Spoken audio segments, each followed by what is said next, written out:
It's now 5 o'clock. We're going to call this meeting to order. All right.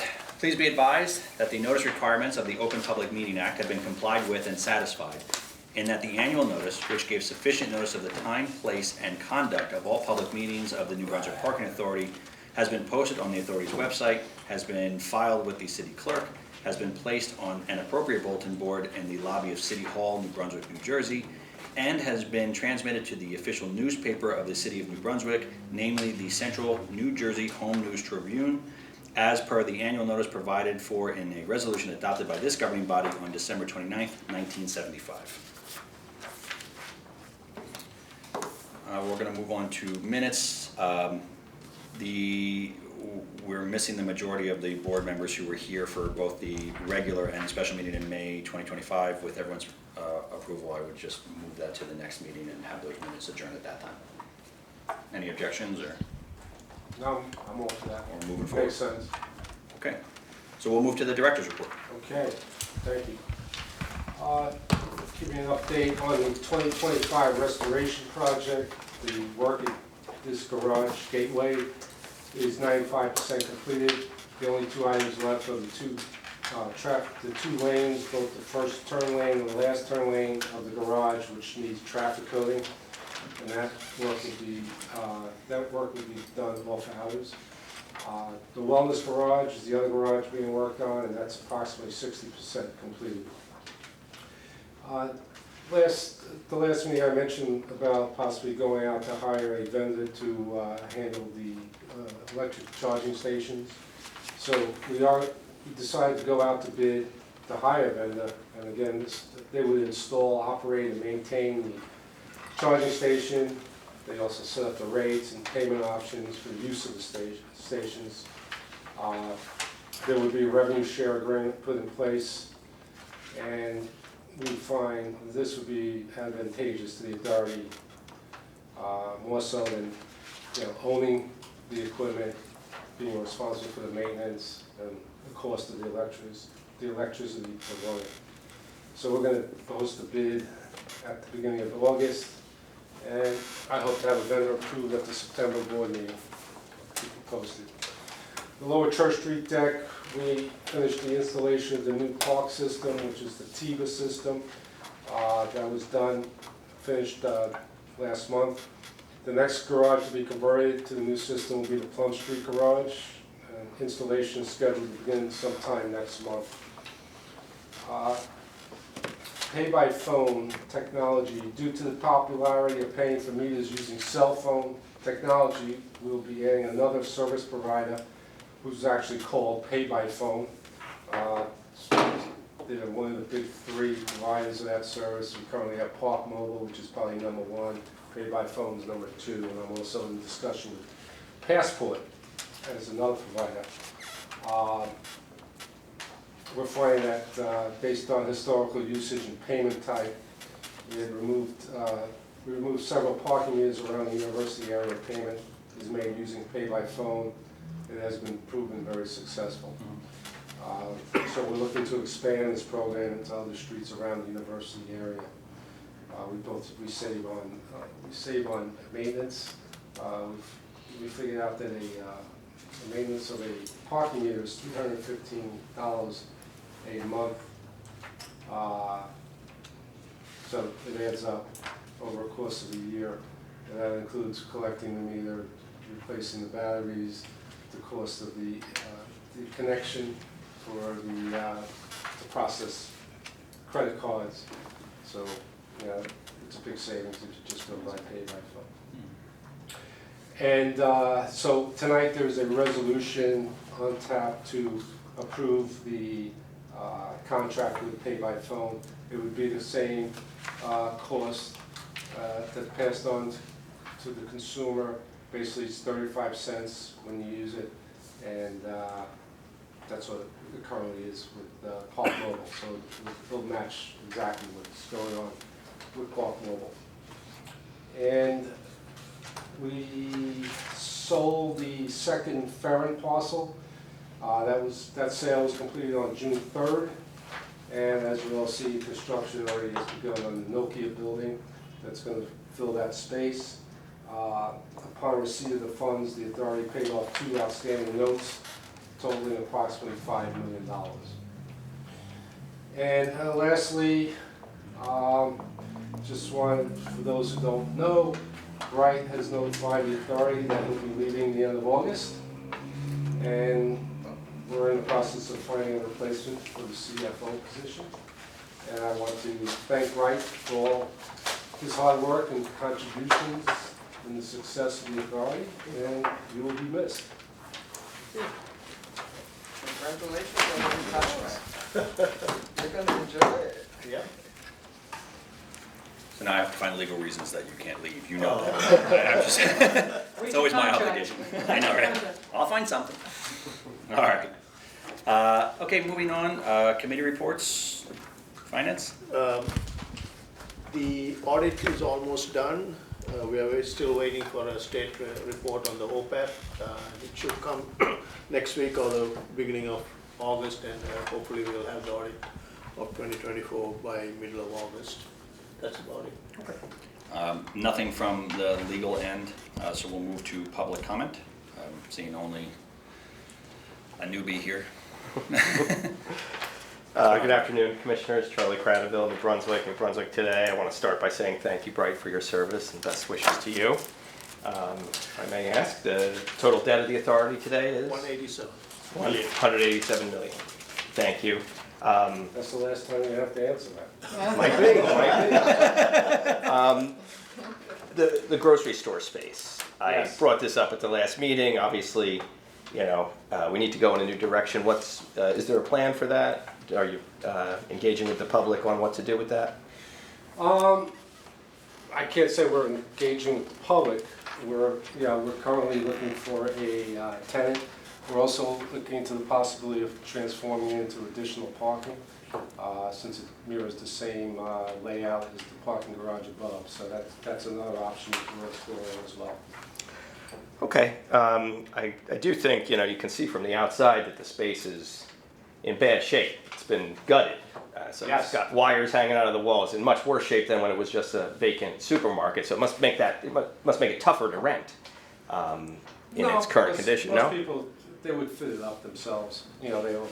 You know, when you say the wires, I kind of cleaned all that up. But it's Okay. basically a shell. You're right. It's a Yeah. shell. It doesn't have any HVAC in it either, so it can't be used for other purposes at this point.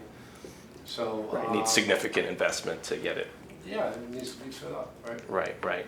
Well, I would encourage you to be creative with the space. I know, you know, again, it would take a lot of work to get it up to being able to open to the public, but having a place where people could go and, you know, rent a table and sell stuff, or have something that would be a community focused thing could be, you know, better than it being vacant. And, you know, I don't know, you know, if anybody's looked into those kinds of things, or having it be a space that could be used for any number of public goods. I think that makes sense, and I hope that somebody looks into it. I'll move on to Park Mobile. Has there been another security breach or hack of the Park Mobile system that anybody know about? I just know a friend of mine said he used it, and then immediately his credit card was getting charged, and he had to, I have not heard of that. Okay, but there was a situation like that maybe 3 years ago? I think maybe while you weren't here. I think it was even before that. Okay. It was before that. It was before the 20. pandemic. Right, It it was was. like 2018 or so. It was a while ago. Okay, well, yeah, I did want to bring that to your attention and ask. And then, the final topic I wanted to ask about, I brought up at the last meeting, the Mayfair lot. I know since we last spoke about it, the planning board and the city council have already acted to enable someone, perhaps the parking authority, to build a parking garage on that site, a structured parking garage. What is the plan? Is there any, it was stated by the planning director that the parking authority wants to do this, and I just a little surprised to hear that, seeing as how I come to all the meetings and haven't heard anything about it other than when I brought it up the one time. Well, you brought it up. Yeah. You brought it up, and we were in a discussion stage, so we wanted to, as far as, in order to have the ability to build something there, I guess, I guess the city council had approved a redevelopment plan, I believe. So we're still in the planning stage. Ultimately, we're going to need more parking in town, believe it or not, because, you know, with Nokia opening up, they're going to bring 500 people in. You have the Rutgers building that's going to open next year, I think in April or so. And the hospital's constantly growing, so we definitely see parking demand increase. And so we are considering another parking garage on that Mayfair lot site. Okay. Thanks for the answer. I hope that the authority will engage the public on any big plans like this. You know, it matters who's involved in these discussions, and I don't know to the extent the hospital's involved or AST Development who wants to develop that other portion of the redevelopment plan. You know, obviously Mr. Dominguez has been involved, but I haven't seen the public involved, and I don't think that anything should proceed without at least a couple of meetings where you specifically say to the public, here's an idea we're considering. We want to hear from you if it's something that you want. Because I think that, you know, there's increasingly fewer and fewer pieces of land that you can do big, important things with. And the Mayfair lot is one of them. And it's situated, you know, right next to a neighborhood, but also on the outskirts of downtown. It's across from a giant parking garage. If I'm not mistaken, Patterson Street deck is, what, 1,500 spaces almost? Yeah. So it's, you know, that block already has more than its fair share of structure parking. And it is also near a school, near the Health Sciences Technology School. So there's a lot of uses that could be more useful to the community, to the people who live in New Brunswick. It might be you know, more convenient for people from out of town who are coming here to work at the hospital or work for the county government to have a space right near their brand new building. But I think we need to have an approach that's more community focused and you know, not just a giant building that's nothing but parking. And I think that, you know, if you involve the community, you might get some good ideas. I'm just one person and I'm kind of trying to contribute what I can. But, you know, I hope that you'll engage the community before you move forward with any big plans like that, and also engage the other folks like the council and the planning board and the county and, you know, Robert Wood too. So that's all I have for today. Thank you. Okay, seeing no other members of the public, I think we can safely move to the next phase of the meeting. Board discussions, is there any items that the board members wish to discuss?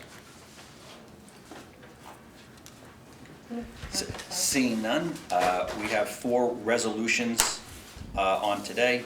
The first resolution is a payment resolution for July of 2025. The second resolution was discussed earlier, is the resolution to approve the agreement with Pay by Phone. There's a third resolution authorizing the auction of surplus vehicles, and a fourth resolution to award a contract for commercial office and elevator cleaning services. Can I go over the other? I know I mentioned Yeah. Pay by Phone. Can I just? Yes, absolutely. Let me expand upon the others. Thank you. So the auction is for 2 vehicles. One is a 2013 Ford Explorer, and the other is a 2018 Dodge Journey. As we usually do, we're going to put it up for auction on the US Gov bid site. So just looking for, you know, approval to do that. And then we had to go out to bid again for cleaning services. These are to clean our office, this main administrative office, as well as the elevators in each facility. So this is for a 1 year with an option to renew for 2 additional 1-year periods. We received 5 responses without going into each single one.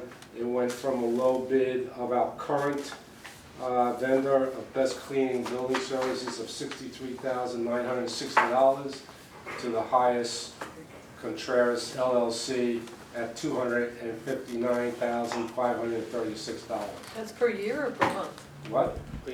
Per cleaning. Yeah, yeah. Yeah, Per year? Yes. That's why Brett retired. So, So let's looking at a resolution to award that contract to Best Cleaning. And that's it. Thank you very much. we can do the resolutions individually as a vote, or you can do them as one consent agenda. It's whatever you would all prefer. We'd want to just vote for them all I at once. think we normally do one, we do them all at once, right? All at once, Is that okay. all? Consent, So if, does anyone want to pull any of them for a separate vote? Okay, then in terms of the consent agenda for all four resolutions, we just need a motion to adopt. I make a motion to adopt the resolutions or avoid them. And second? I'll second that. Okay, all in favor? Aye. The resolutions are adopted. Moving on, old business. not, Do we have anything? Any new business? not at the time. Closed session, you had mentioned. Yes, I do have a legal issue Okay. to discuss in closed session. Okay, so at this time, we require a motion to enter into a closed session. Go into closed session. Yeah. As soon as the motion. Yeah, Oh, sorry, I need a motion. Oh, Second. All in favor? Aye. Okay, we're not gonna be taking any action after, just FYI. yeah, thank you. Just making sure I got this down. All right, so we are back on session, and the last item is a motion to adjourn. Make a motion that we adjourn. Us? Seconded, all in favor? Aye. This meeting is officially adjourned. Thank you all very much. May I ask what the closed session was about? It was to review litigation matters.